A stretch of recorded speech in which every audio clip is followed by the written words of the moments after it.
Bismillahirrahmanirrahim. Assalamualaikum warahmatullahi wabarakatuh.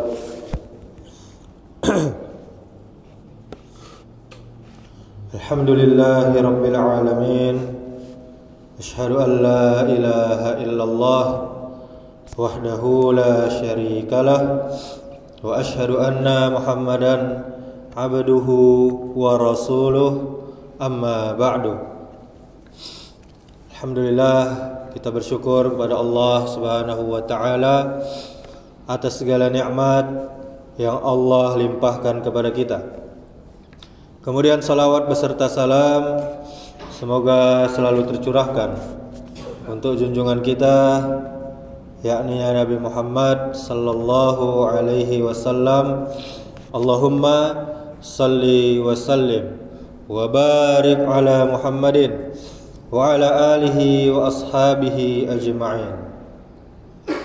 Kaum muslimin, kaum muslimat, jamaah salat zuhur yang dimuliakan Allah Subhanahu wa taala. Di antara tujuan Allah Subhanahu wa taala mengutus para nabi dan rasulnya, dari rasul yang pertama yakni Nabi Nuh alaihi salam. Perlu kita ketahui, rasul yang pertama adalah Nabi Nuh. Tetapi nabi yang pertama adalah Nabi Adam alaihissalam. Dari rasul yang pertama yakni Nabi Nuh alaihissalam sampai dengan nabi dan rasul yang terakhir Nabi Muhammad sallallahu alaihi wasallam adalah mengajak manusia untuk mentauhidkan Allah Subhanahu wa taala dan menjauhi segala perbuatan syirik, sebagaimana Allah berfirman dalam surah An-Nahl ayat 36, walaqad ba'asna fi kulli ummatir rasulan an ya'budullaha wajtanibut taghut. Dan sungguh kami telah mengutus seorang rasul untuk setiap umat, untuk menyerukan, untuk mendakwahkan, sembahlah Allah dan jauhilah semua sembahan-sembahan selain Allah atau taghut. Oleh karena itu, kaum muslimin, kaum muslimat, penting bagi kita semua belajar dan selalu memperdalam tauhid. Kenapa belajar tauhid itu penting? Yang pertama, karena Allah menciptakan kita untuk bertauhid. Dalilnya surah Az-Zariyat ayat 56, wa ma khalaqtul jinna wal insa illa liya'budun. Tidak aku ciptakan jin dan manusia kecuali untuk beribadah kepadaku. Para ulama mengatakan, maka beribadahlah kepadaku dalam ayat ini maksudnya adalah mentauhidkanku. Kemudian alasan yang kedua, Allah tidak akan menerima amal ibadah kita tanpa dilandasi dengan tauhid dan akidah yang benar. Allah berfirman di dalam surah Al-Furqan ayat 23, wa qadimna ila ma amilu min amalin faja'alnahu haba'an mansura. Dan kami teliti segala amal yang telah mereka lakukan, kemudian kami jadikan amalan tersebut bagaikan debu yang berterbangan. Surah Al-Furqan ayat 23. Kaum muslimin, kaum muslimat, jamaah yang dirahmati Allah Subhanahu wa taala, sebuah kisah tentang tauhid dari seorang mantan pendeta, yakni Ustadz Yahya Waloni rahimahullah, yang baru saja meninggal beberapa pekan yang lalu. Beliau pernah bercerita di awal dirinya ketika masuk Islam. Beliau pernah didatangi oleh seorang yang pernah mengajarkannya agar jika meminta kepada Allah Subhanahu wa taala, maka minta melalui kuburan orang-orang soleh yang telah mati. Lalu beliau menjawab, saya baru masuk Islam, jangan ajarkan saya untuk murtad kembali dari Islam. Sebelum saya masuk Islam, maka saya biasa minta kepada Allah Subhanahu wa taala melalui Nabi Isa atau Yesus. Nabi Isa sudah pasti jauh lebih mulia dan sudah pasti jauh lebih tinggi derajatnya dari orang-orang soleh yang telah mati itu di sisi Allah Subhanahu wa taala. Capek-capek saya masuk Islam agar bisa ibadah langsung kepada Allah Subhanahu wa taala. Ibadah melalui Nabi Isa saja saya tinggalkan. Maka untuk apa saya ibadah melalui orang-orang yang jauh kedudukannya di bawah Nabi Isa alaihissalam? Apa petikan, hikmah atau pelajaran dari ini semua? Yang pertama, doa untuk beliau rahimahullah. Allahumma ighfir lahu warhamhu wa'afihi wa'fu anhu.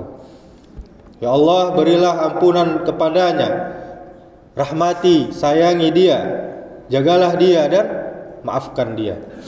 Kemudian yang kedua, Allah Ta'ala berfirman, Qul innama ad'u rabbi wala usyriku bihi ahada.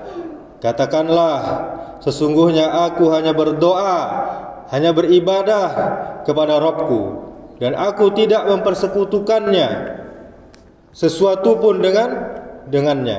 Surah Al-Jin ayat 20. Kemudian yang ketiga, Allah Subhanahu wa taala berfirman, "Wa qala rabbukum ud'uni astajib lakum innal ladzina yastakbiruna an ibadati sayadkhuluna jahannama dakhirin."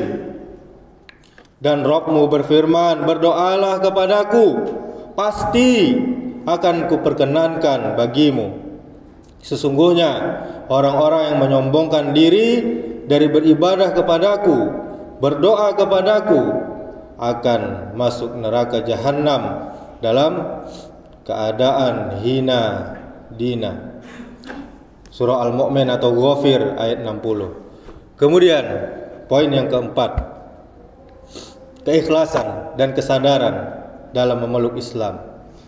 Ustadz Yahya memeluk Islam dengan kesadaran penuh untuk menyembah Allah Subhanahu wa taala secara langsung tanpa perantara siapapun, para makhluk.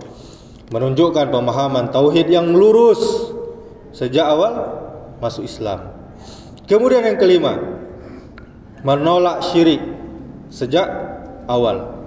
Beliau menolak ajakan berdoa melalui kuburan orang-orang soleh, karena itu menyerupai kesyirikan, menyekutukan Allah Subhanahu wa taala.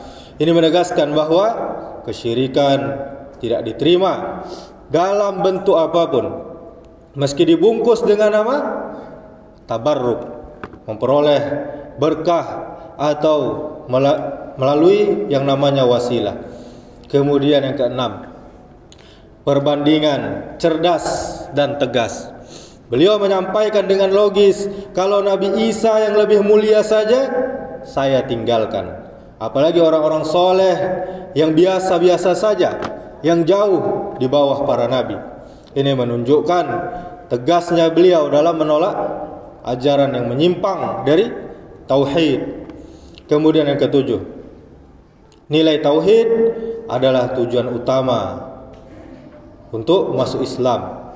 Masuk Islam berarti melepaskan segala bentuk perantara dalam beribadah kepada Allah Subhanahu wa taala. Tujuan utamanya adalah mengesahkan Allah dalam doa, dalam ibadah, dan dalam berharap. Kemudian yang kedelapan, pentingnya ilmu, pentingnya pemahaman akidah yang lurus, yang benar. Beliau mampu membedakan antara ajaran Islam yang murni dan ajaran Islam yang menyimpang, meskipun beliau masih baru masuk Islam. Ini menjadi pelajaran penting bahwa akidah adalah dasar utama dalam beragama. Kemudian yang terakhir, peringatan bagi muslim, apalagi sudah beragama Islam sejak lahir. Kadang mu'alaf lebih tegas dalam memegang tauhid daripada sebagian muslimin sejak lahir yang terpengaruh kebiasaan lokal. Kaum muslimin, kaum muslimat, jamaah yang dirahmati Allah Subhanahu wa taala.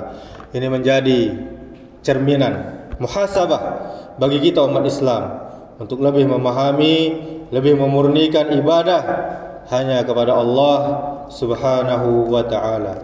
Demikianlah, semoga yang singkat ini bermanfaat, menambah ilmu, iman dan takwa kita kepada Allah Subhanahu wa taala. Subhanakallahumma wa bihamdika asyhadu an la ilaha illa anta astaghfiruka wa atubu ilaik. Wassalamualaikum warahmatullahi wabarakatuh.